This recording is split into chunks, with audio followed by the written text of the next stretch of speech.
Hello everyone, welcome back to my channel. आज हम पढ़ेंगे आधुनिक जीवन में जीव विज्ञान का के अध्ययन की क्या भूमिका होती है। देखो, ये बुक किसी के पास इंग्लिश मीडियम है, किसी के पास हिंदी मीडियम है। तो अगर किसी के पास इंग्लिश मीडियम है तो आप बुक खोल के इंग्लिश टू इंग्लिश वर्डिंग करके हिंदी में मैं समझा रही हूँ, आप देख सकते हैं। तो देखिए, आइए हम वापस चलते हैं अपने टॉपिक पर। जीव विज्ञान हमारे दैनिक जीवन के कार्यों की अहम भूमिका रखता है। देखो, जीव विज्ञान की जो मूलभूत के आधार पर जो हमारी मूलभूत आवश्यकताएं होती है, रोटी, कपड़ा, मकान, सब हमें जीव विज्ञान के थ्रू ही प्राप्त होता है। जैसे कृषि, चिकित्सा, उद्यान विज्ञान आदि। जीव विज्ञान के अध्ययन से जीवों तथा वनस्पति के जीवन चक्र का हमें ज्ञान होता है कि हम कैसे कोई प्लांट बीज से और फिर प्लांट बनता है, दोबारा से उसके सीड्स आते हैं, फ्लावर आते हैं, एटसेट्रा। ठीक है, तो ये क्या हो गया, जीवन चक्र हो गया किसके, वनस्पतियों का। और जीवों का भी ऐसे ही होता है। मानव जीवन के लिए अनेक उपयोगी इनसे होने वाली हानियों से भी परिचित हो जाते हैं। जैसे इसमें कीट पतंगों तथा पौधों के द्वारा होने वाली हानियों का ज्ञान भी हम उनका ज्ञान लेकर अपना बचाव कर सकते हैं। पौधे मनुष्य के मुख्य आहार के स्रोत होते हैं। सभी पेय पदार्थ हमें पौधों से प्राप्त होते हैं। मसाले, वसा, तेल, बीड़ी, पान, कत्था, तंबाकू, गोंद, ईंधन, कोयला, रबड़, सब कुछ हमें क्या है कि पौधों पर डिपेंड है। कहने का मतलब ये है, मनुष्य का शरीर ढकने के लिए जो वस्त्र हमें प्राप्त होते हैं वो भी पौधों से प्राप्त होते हैं। प्राचीन काल में मनुष्य अपने रोगों के निदान के लिए पौधों पर निर्भर रहता था। पौधों का औषधीय महत्व है। अधिकांश कवक व जीवाणु मर्तजीवी होते हैं जो प्राकृतिक में अपमार्जक का कार्य करते हैं, जो चीजों को गलाते सड़ाते हैं। हमारे जो भी इंडिया है, इंडिया के अंदर बहुत सारी जड़ी बूटियां हैं जो बहुत से रोगों को ठीक करने में कारगर सिद्ध हैं। ठीक है, प्रदूषण को रोकने के लिए ऑक्सीजन प्रदान करते हैं हमें पौधे, तो उनके महत्व को नकारा नहीं जा सकता और प्रकृति में संतुलन बनाए रखते हैं। जंतु विज्ञान के अध्ययन से हमें शरीर की रचना, कार्य विधि को समझने में सहायता मिलती है और जो भी रोगाणु उत्पन्न करने वाले जीव हैं, जीवरत हैं, उनका अध्ययन करके हम अपने शरीर की और वनस्पति विज्ञान की सुरक्षा कर सकते हैं। लाभदायक व हानिकारक कीटों का ज्ञान प्राप्त करके हम अपने फसलों की सुरक्षा कर सकते हैं। जीव विज्ञान अध्ययन से मानव में उस चेतना का विकास होता है जो सत्य शुद्ध रूप को जानने के लिए आवश्यक होती है। चारों ओर वातावरण का हम गहनता से देखते हैं और सीखते हैं, हमारे संवेगों को प्रभावित करती है। छात्रों को जीव विज्ञान के साहित्य का अध्ययन, प्राकृतिक निरीक्षण के सिद्धांत, जल जीव संग्रहालय बनाना, बगीचा बनाना, विभिन्न पौधों के नमूनों को एकत्रित करना और उनको सुरक्षित तकनीकी से अवगत कराया जाता है।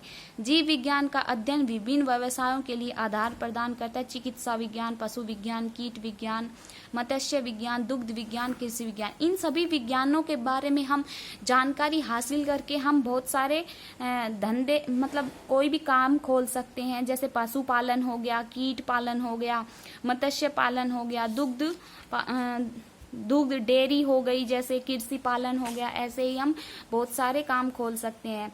इसके अतिरिक्त भी मानव के लिए जंतु विज्ञान का बहुत ही अधिक महत्व होता है। जैसे हमारी जो जीव विज्ञान है वो उस बहुत महत्वपूर्ण भूमिका निभाता है जैव विकास सिद्धांत के लिए, जीव उत्पत्ति सिद्धांत के लिए, कोशिका सिद्धांत के लिए। ये सब बहुत ही महत्वपूर्ण होता है जीव विज्ञान हमारे इन सब की स्टडी करने के लिए। ठीक है, जीव विज्ञान की प्रकृति क्या होती है। देखो, जीव विज्ञान एक विस्तृत तथा प्राचीन विज्ञान है जिसका इतिहास ग्रीक से शुरू होता है। ठीक है, फर्स्टली है संगठन। जीव विज्ञान के क्षेत्र में प्रत्येक कार्य एक संगठित रूप में होता है। एक पौधा अथवा एक भाग अथवा अंग सदैव एक दूसरे या भाग पर प्रभाव डालते हैं, या आपस में मिलजुल कर संगठित कार्य करते हैं। इस संगठित कार्य को समझा जा सकता है तथा उसकी व्याख्या की जा सकती है। जैसे हमारी होल बॉडी लगा लो, हमारे माइंड से न्यूरॉन्स हमारे माइंड में सिग्नल भेजते हैं न्यूरॉन्स के द्वारा कि हमें क्या काम करना है। तो हमारी जो फुल बॉडी है वो संगठित गठित होकर काम करती है। गतिकता, जीव विज्ञान के अध्ययन की जाने वाली वस्तु में जीवन पाया जाता है, जिसके कारण यह सदैव गतियुक्त होती है, यह परिवर्तनशील होती है। इनके इस प्रभाव में कारण उनको सदैव रुचि बनी रहती है। गतिकता का मतलब क्या होता है कि कोई भी चीज डिस्ट्रॉय भी हो जाती है और तुरंत ही जन्म ले लेती है। ठीक है, जैसे हमारे शरीर में WBC RBC 120 डे के उनकी जीवन चक्कर होता है। 120 डे में वो डिस्ट्रॉय हो जाती है और दोबारा से नई बनना स्टार्ट होती है। तो इससे क्या होता है, हमारे शरीर में नई एनर्जी उत्पन्न होती है। सौंदर्य सुग्रीता, जीव विज्ञान विषय के अंतर्गत व्यक्ति को प्रत्येक प्रकृति के सौंदर्य की अनुभूति होती है। बोध व अध्ययन से मानव के भावों की स्फूर्ति उत्पन्न होती है। देखो, हम जब भी प्रकृति के पास होते हैं तो हमें असीम शांति मिलती है। हम उसकी सौंदर्यता को देखते हैं तो हमारी जो भावनाएं होती है वो कंट्रोल हो जाती है और बहुत ही सुंदर दिखाई देती है। हमें अंदर से जो भावनाएं होती है वो भी हमें सुंदर तरीके से विचारपूर्ण आती है। संपूर्णता, इस क्रिया में पूर्ण जंतु या पौधों के विषय में अध्ययन किया जाता है। इसमें शरीर व संस्थानों के कार्य भिन्न भिन्न अंग भाग लेते हैं, परंतु संस्थान एक पूर्ण रूप से हमारी समझ में आता है। तो यह गुण सिर्फ जीव विज्ञान की प्रकृति में ही पाया जाता है। जैसे कोई भी शरीर है उसके भिन्न भिन्न पार्ट भाग लेते हैं, शरीर का इंटरनल एंड एक्सटर्नल। तो एक महत्वपूर्ण पार्ट जो संस्था है, मतलब हमारा शरीर है, पूरा शरीर मिलकर काम करते हैं, जिसके अलग अलग अंग मिलकर काम करते हैं। जीव विज्ञान अनुभाविक का ज्ञान है। जीव विज्ञान, देखो, किसी भी घटना को निरीक्षण के आधार पर समझा जा सकता है। कैसे समझा जा सकता है कि जो हमें समझने के लिए हमारी ज्ञान इंद्रियां हमें सहायता प्रदान करती है। जैसे यहाँ पर पानी रखा है तो हम आंख बंद करके कैसे देख सकते हैं, लेकिन हमें छूकर ये पता लग सकता है कि वो पानी है। अगर बॉइल वाटर होगा तो हमें ये पता होगा कि ये गर्म पानी है। हम आंखों से देखकर किसी का भी चित्र हमारे माइंड में प्रतिबिंब बनता है। ठीक है, तो हम उसको पहचान सकते हैं। विज्ञान की जो भाषा होती है, अलग अलग परिभाषाएं होती है जो किन तथ्यों पर निर्भर करती है। प्रत्यय, प्रक्रिया, तथ्य, परिभाषा, संबंध और संकेत। कारण प्रभावों के संबंध में इस विषय भी सिर्फ जंतु तथा पौधों के विषय में अध्ययन किया जाता है। यह जीवित आधार होते हैं। जीव विज्ञान के क्षेत्र में प्रत्येक घटना में प्रभाव का कोई न कोई कारण होता है। जैसे पौधों की पत्तियों का पीलापन, शारीरिक कमजोरी का होना। जैसे हमने कुछ दूरी पर तय की है तो हमें थकावट महसूस हो गई, ये हो गई हमारी शारीरिक कमजोरी।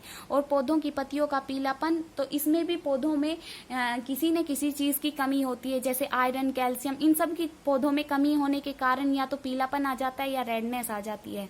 सजीवों से संबंध, जीव विज्ञान के क्षेत्र में प्रत्येक घटना अथवा प्रभाव का कोई न कोई कारण अवश्य होता है। जैसे कि पौधों की पत्तियों का पीला होना, सफेद या हरा रहना आदि बातों का संबंध जीवितता से लाया गया। देखो, कोई भी पौधा जीवित है, हम कैसे बता सकते हैं कि पौधे की जो पत्तियां होती है वो ग्रीन होती है, स्टेम होगा वो भी ग्रीन होगा, और जो रूट्स होगी वो भी कैसी होगी, वाइट होगी, और मतलब सूखी हुई नहीं होगी। ठीक है, और जब वो पूरी तरीके से पत्तियां पीली हो जाएंगी, पेड़ पर पत्तियां रहेंगी ही नहीं, और जो स्टेम है वो भी सूखने लग जाएगा, तो हम क्या बता सकते हैं कि जो पौधा है वो मर चुका है। ठीक है, इससे मतलब पूरा जो प्रकृति है, जीव विज्ञान है, उसके ऊपर हम सब डिपेंड है। सांस लेने से लेके कपड़ा पहनने तक हम सब कुछ पौधों के ऊपर निर्भर हैं। ठीक है, तो आई होप आपको ये वीडियो अच्छी लगी हो और मेरा पढ़ाया हुआ समझ में आया हो। तो मेरी वीडियो को लाइक कर दीजिए, चैनल को सब्सक्राइब कर दीजिए और कमेंट करके ज़रूर बताइए। Thank you.